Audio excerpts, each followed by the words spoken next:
I'm Sher Russell from mining.com.au, and once again, it is that time of week where we tear Data Dan away from Excel and we put him in front of the webcam. Data Dan, welcome back. Good to have you on. Thank you very much, Shay. It's been a wild and wacky time. Last month's been very busy. I've had the editor hat on, but now I'm back and doing my data stuff, so it's good. Listen, mate, I know we recently, acknowledged, I'm not sure I'm going to say celebrated, I'm going to say acknowledged 100 days of the Trump presidency. But the most interesting thing to come out in the last 2 weeks is the central banker is in charge of Canada. Mate, King Carney, as you've so affectionately called him, share your thoughts on this one. Well, I thought this is probably for the conservative leader Pierre Poilievre, who'd garnered enormous support and traction. His effectiveness as an opposition leader has probably led to the worst outcome for him personally. Mark Carney was basically the man at the head of the Central Bank of Canada during the global financial crisis. He then parlayed that experience to become the first non-UK born governor of the central bank in the United Kingdom. And then with that, he was also the central bank governor that oversaw the Brexit transition in terms for what that meant for the main central bank there in the United Kingdom. And so that the Bank of England, I should say. And so that was an extraordinary period. You've got this, like sometimes to really calm the nerves of a nervous public, you do need like someone with incredible gravitas in terms of their background. Now, for a little side note, the Italians they asked basically a very, very esteemed economist and Mario Monti to become prime minister to basically undertake the necessary reforms it had to do, which basically the politics there wouldn't enable it to. So they really appointed their PM to oversee their economic reform. And with the Canadians, they've got the best person possible, arguably on the planet, to argue the economic case against Donald Trump. Carney was a political novice, but now he's very much. He's secured a fourth term for the Liberals in Canada, and that is an extraordinary effort. It's also, though, he's junked the carbon tax, which was, again, remember what happened in Australia when you put a price on carbon, and that was a very pragmatic and sensible move. But again, that was really brought about by the pressure brought on by Pierre Poilievre. So now you look at Canada, looks like the Liberal Party there will secure 168, 170 seats, and the Conservatives 144. They were cruising. They were ready to win. Along came Donald Trump, and what we thought was a joke about the 51st state was taken very seriously by the Canadians, and now their minerals industry, they've got some certainty now. What they will do, though, Canada, and certainly Mark Carney's made this very clear, is that they're going to pivot away from the US trade relationship. For how long, who knows? But Mr. Trump, the art of the deal is really a case now, the art of the repeal, because China said not having it. And so we've started to see now financial markets have rewarded, really those countries that kind of stood firm against the inexplicable wealth destruction that we saw in March and April. So a fascinating time, but I've been a long time observer of Mark Carney. So not necessarily surprised. I just think that someone like Poilievre was a brilliant opposition leader who Canadians, for some reason, really they wanted a true policy, heavyweight, and that's really what they've got. And they've got basically a guy with a brain like a planet versus a guy with an ego like a planet. But I'm backing the brain every time. You raised two really interesting points in your answer there, and that is one, arguably the best person to push back against Trump has just been elected into Canada, and two, in Canada, the opposition was cruising to the election until Carney came in, that's a similar scenario to Australia, where the opposition was cruising to an election until Dutton fumbled the ball, but also to, unlike Canada, neither of our leaders or neither of our could-be leaders could push back about Trump. I mean, they both look weak as far as I'm concerned. Now we're going into an election. We got to vote this weekend. How do you see US politics influencing Australia, but also too, is there any decent economic policies that Australians can look for going into this election? Because I'm not seeing anything. Well, I'll take the second part first. The short answer is no. So there's no economic policy. That's an incredibly sad development for a country like Australia, that we're not prepared to talk about bold reforms. We're not prepared to talk about we've got this rather bizarre set of states which really service the capital cities, and so the regions and the 8 million, 9 million people that live outside the capitals sadly don't get much of a look in, and so we haven't seen really much there. They've focused on cost of living. There's not really much governments can do about cost of living.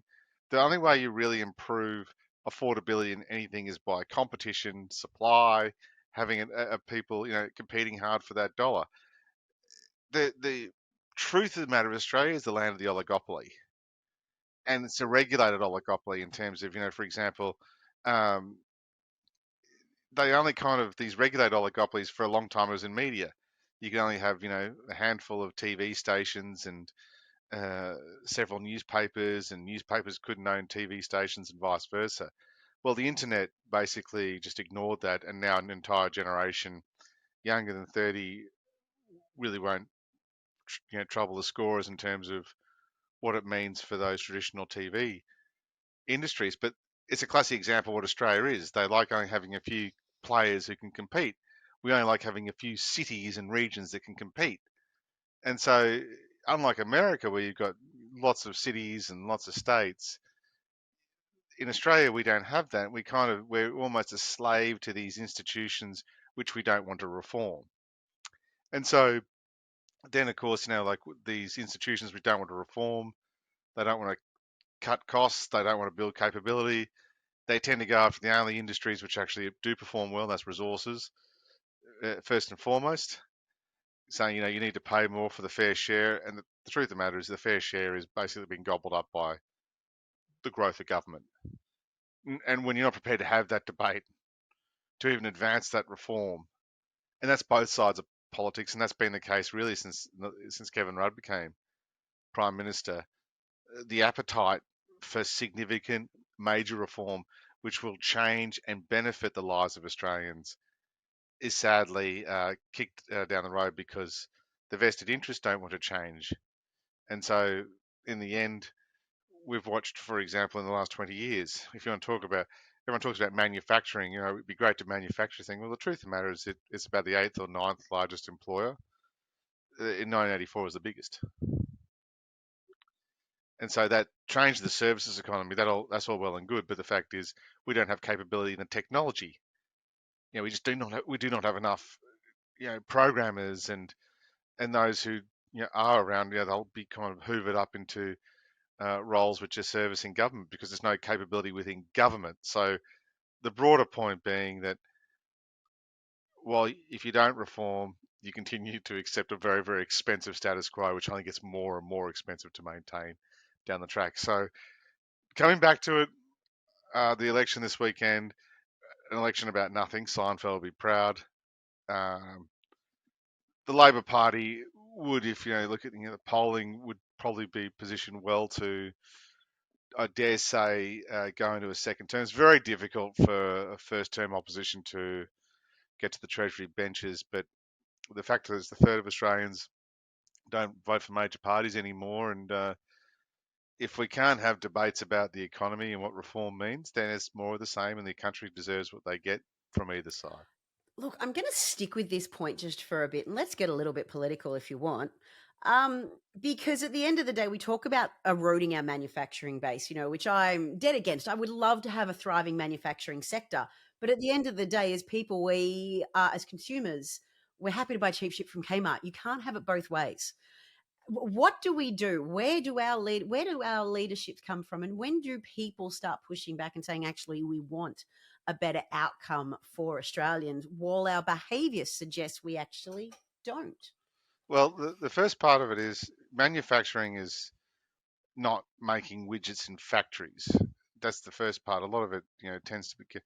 And it's this idea of this nobility which goes with the idea of manufacturing jobs, with dad coming home from a busy day in the factory building the locomotive of tomorrow, is absurd. The manufacturing in the Australian sense should coalesce around what we're very, very good at: agriculture, resources, and being able to innovate and innovating. So, in other words, going up the higher end of the manufacturing curve is where Australia's future lies. Now, when I say going up the higher end of the manufacturing, it's like you talk about food manufacturing.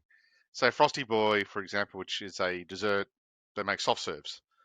They're one of the biggest exporters of milkshake powder to India, for example. Yeah, and they're based on, and then there's Patriot Campers, which is that high end.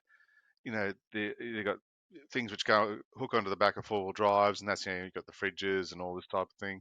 I've actually got my eye on one of those, so they're very pricey. But the thing is, but they're very, very, it's very nuanced. It's very kind of those things take there's complexity with it, and with complexity you have to be able to understand design.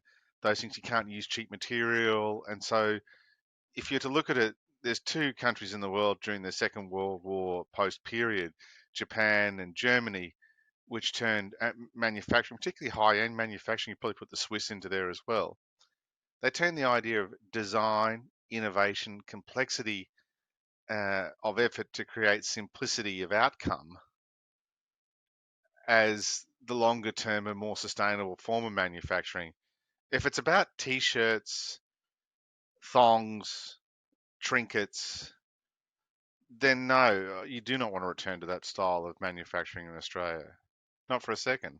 There's also the automation factors, but there's farming machinery, there's mining equipment machinery, there's drill bits. There's an understanding of saying that when we talk about manufacturing, are we necessarily talking about this big bulk lump of people working on an assembly line, or are we talking about highly skilled individuals in teams across multidisciplines creating products which will change the world? Which camp do you want to be in? Because you can go and support this stuff. And the reality about the car industry in Australia is, the truth of the matter is, I could go and build a car tomorrow. Not very well, but I could build a Frankenstein car if I had the means to do so. The truth of the matter is, do people necessarily want to buy it? And if they want to buy it in large, now, for example, if it was a hokey kind of niche thing, Dan's Frankenstein cars, which is apparently a thing, where people build cars from different machinery parts, that's all great. But there might be a niche thing, and that might be quite a cottage industry. It's fantastic. Does it work on a broad, multi-international level? Well, the answer is probably no. High volume. I mean, and if you look at the most recent example, Tesla, the fact of the matter is BYD out of China does it better. That's like, whether people like it or not, that is just a fundamental fact. And so when we talk about this manufacturing issue, too often it's distilled down to the lines of, a black and white film, Pa coming through the front door, 1950s Stepford wife handing over a beautiful meal, Johnny and Joni coming in to see Dad. It doesn't work. The reality is, we have to look at what manufacturing, in terms of what it means, is actually an engineering revolution which we're seeking. Australia has to look at how it builds its capability within that framework, not how does it go back to a time which simply didn't exist and is a fantasy. Oh, okay. I'm going to ask one more follow-up question, because I love that phrase. It's actually an engineering revolution what we're after. Dan, I know you're plugged in. I know you've got some friends in high places. Is there a desire for an engineering revolution within Australia, among the higher echelons? Well, there always is, but the fact of the matter is, that how do you do that? Now, like, a lot of people talk about STEM and degrees and all that means is, but like, if I said to you, what did you learn in tertiary or secondary or college education? Do you actually use it? And how many people? I would guarantee that, hazard a guess that 7, 8, 9 out of 10 people say they don't even use their qualification, except if you're a doctor or a lawyer. I mean, so therefore, you have to start asking the fundamental question: Australia, when the magic ingredient when the country performs well in this particular on this particular question is when it's kind of left to its own devices. Um, and when I say leave to its own devices, the idea of someone slaving away and then they get a grant, and they jump through these hoops and they get a grant and the thing goes nowhere. The commercialization doesn't happen. They would have been better off, like someone just pitching an idea, giving the $10 million up front with, like someone, a couple of people embedded in to make sure that they're just right, paying the wages, doing it properly, and that's it. As opposed to what happens currently, you give defense contracts or these types of things, and they kind of are on people who are, companies or organizations that are quite used to going for government money. The incentive for commercialization is always the thing, is the hook. And so innovation tends to come from the fact we don't have much. And so, if people had like, I don't know, like a living wage, for example, if you had a living wage instead of the dole, I'm only spitballing this as an idea, but with no strings attached, and said, right, see what you can do. That's probably a better use of Australia's productive capacity than going to work in government jobs where they might, in some cases, not be doing much at all. They might be fulfilling a role because there's budget to fulfill a role.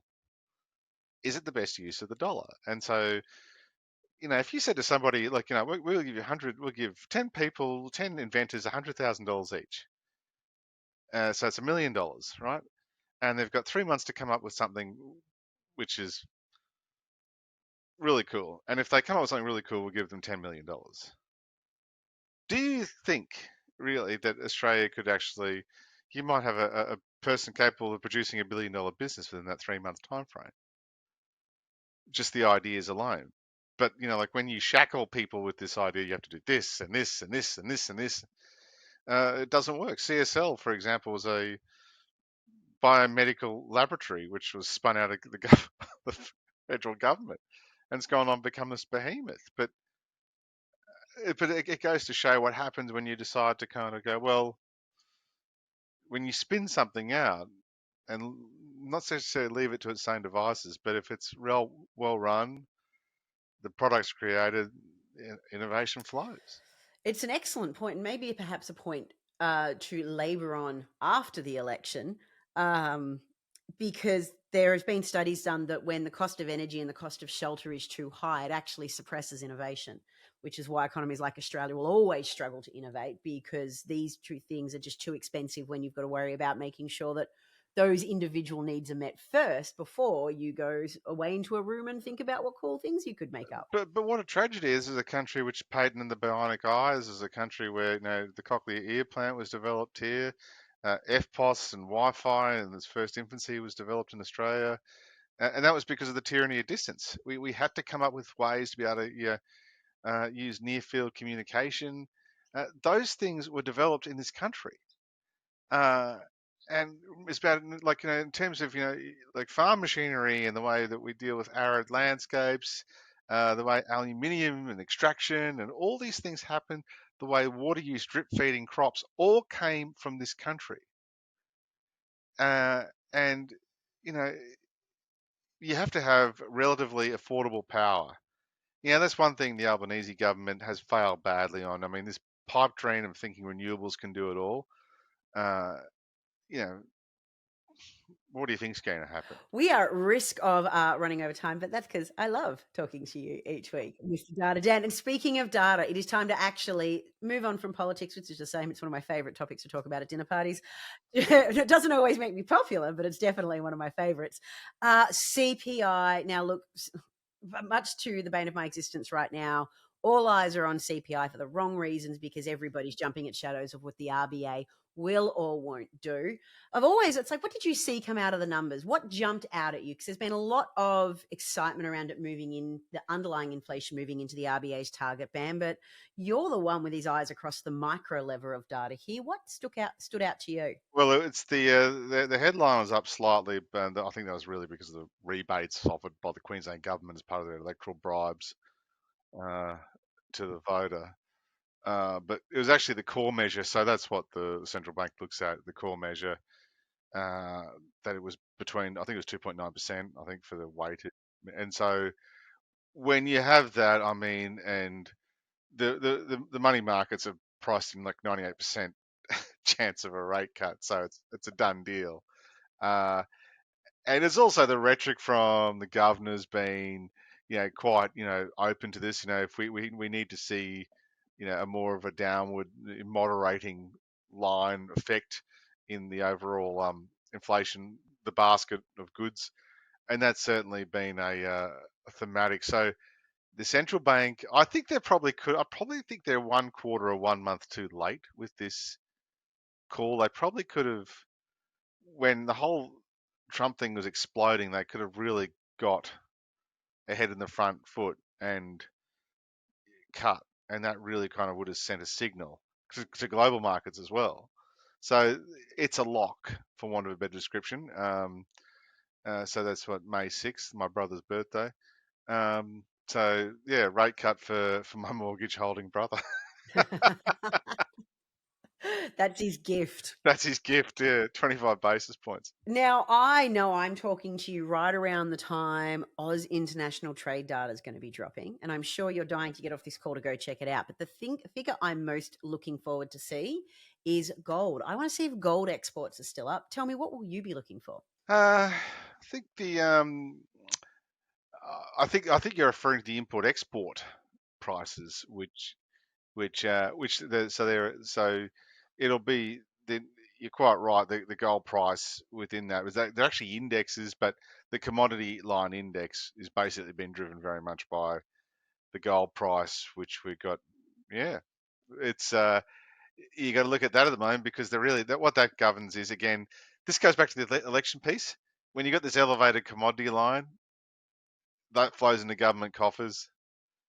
When the budget bottom line doesn't look terrible for government, why would you reform? It just masks all the problems. Oh, ouch. Yes. So that's the import export there. But merchandise trade is that'll be the indicator, which basically will prompt us for next week. But yes, I am looking at. I look at these things in lockstep, my friend. But yes, import export. All right. I look forward to getting you back on the mic in the next 2 weeks. And please know we will be going over that. Data Dan, it was an absolute pleasure to have you on. Thank you so much for being here. Thank you, Shay.